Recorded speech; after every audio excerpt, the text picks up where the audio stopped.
Donald Trump continua a dire che gli Stati Uniti contro l'Iran hanno vinto. Per ogni volta aggiunge una frase diversa. Prima dice che la guerra era finita nella prima ora, poi che bisogna finire il lavoro, poi che bisogna capire quando fermarsi. Se gli obiettivi cambiano ogni giorno, vuol dire che anche la strategia era inesistente. Più passano i giorni, più appare chiaro che l'amministrazione Trump ha miscalcolato la reazione dell'Iran. Secondo diverse ricostruzioni giornalistiche e valutazioni dell'intelligence, il regime di Teheran non è affatto sul punto di crollare, anzi, la guerra ha prodotto l'effetto opposto, ha rafforzato il nazionalismo interno e consolidato il sostegno al governo. Nel frattempo l'economia globale paga il prezzo del conflitto. Il petrolio ha superato $100 al barile, lo stretto di Hormuz, da cui passa circa un quinto del petrolio mondiale, è di fatto paralizzato. Il mercato azionario americano ha registrato la peggiore giornata dall'inizio della guerra e il prezzo della benzina negli Stati Uniti continua a salire.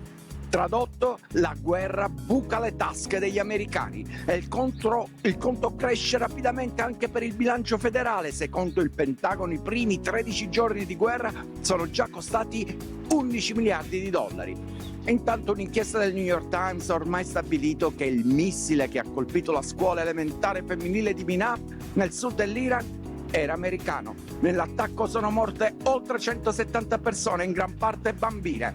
Secondo le ricostruzioni emerse finora, il Pentagono avrebbe utilizzato dati obsoleti sugli obiettivi militari nella zona. L'edificio era stato in passato una struttura militare, ma da tempo era stato convertito in una scuola. Alcuni critici puntano il dito contro il segretario della difesa Pete Hegseth, accusato di aver smantellato proprio gli uffici del Pentagono incaricati di valutare i rischi per i civili nelle operazioni militari.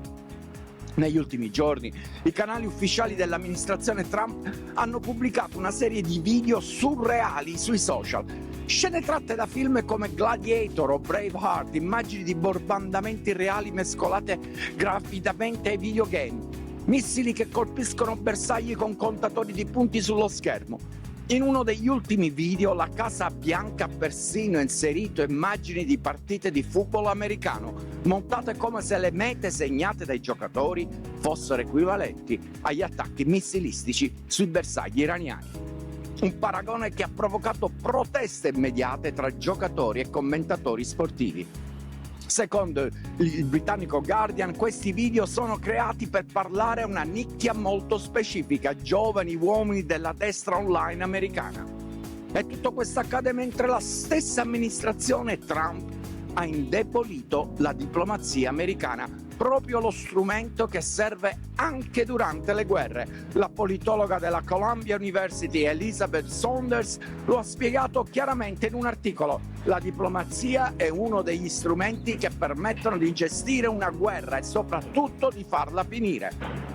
Eppure negli ultimi mesi l'amministrazione Trump e il segretario di Stato Marco Rubio hanno svuotato il Dipartimento di Stato, lasciato decine di ambasciate senza guida e ridotto drasticamente la capacità diplomatica americana. Nel frattempo, per cercare di abbassare i prezzi dell'energia, l'amministrazione Trump ha deciso di allentare temporaneamente alcune sanzioni sul petrolio russo, permettendo a milioni di barili già in mare di raggiungere i mercati globali. Così, mentre Washington combatte l'Iran, Mosca incassa. Il petrolio più caro rafforza l'economia russa e alimenta la macchina di guerra di Vladimir Putin contro l'Ucraina. E sarebbe questa la vittoria di Trump? C'è anche un'altra interpretazione sui motivi di questa guerra per scelta. Prima dell'escalation con l'Iran, la politica americana era travolta dagli Epstein Files. Poi è scoppiata la guerra e improvvisamente i grandi network parlano quasi solo di petrolio, missili e sicurezza nazionale. Non sorprende allora che un nuovo sondaggio a cura di DropSite, ZTO e Data for Progress mostri che la maggioranza degli americani crede che Trump abbia lanciato la guerra anche per distrarre dallo scandalo Epstein. Sui social qualcuno ha già ribattezzato l'operazione Operation Epstein Fury. Già Trump qui ha vinto, è riuscito a cambiare il ciclo delle notizie. Ma le guerre usate come distrazione hanno un problema. Prima o poi presentano il conto. e quel conto arriva sotto forma di benzina più cara, mercati in caduta, alleati irritati e obiettivi militari sempre più confusi. Con le elezioni di novembre che si avvicinano, Trump sa che se questa guerra continua così, i repubblicani rischiano di perdere non solo la Camera, ma forse anche il Senato. Non a caso spinge il Congresso verso leggi elettorali sempre più restrittive. Trump vuole continuare a governare con il caos, ma il caos prima o poi smette di obbedire.